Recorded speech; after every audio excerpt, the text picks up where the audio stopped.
היום אני אראה לכם את הבייס שלי. סליחה על הלאגים, לא יודע למה יש לאגים, אז טוב, בואו נתחיל. קודם כל נסגור את הבייס. יאללה, בואו נתחיל. אוקיי, זה 1, 2, 3, 5. דרך אגב, זה מסודר לפי כמות הכסף. אני בכוונה אתחיל מאיפה שזה מסודר.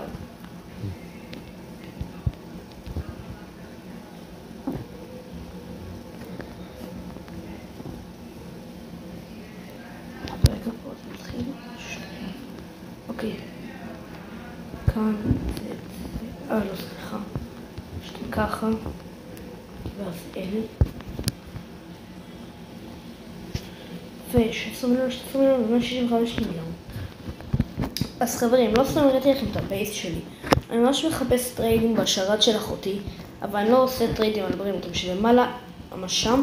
אני מחפש בריינרוטים של 10 מיליון פלוס, ואני אביא לכם בריינרוטים מהקומה השנייה או מהקומה הראשונה.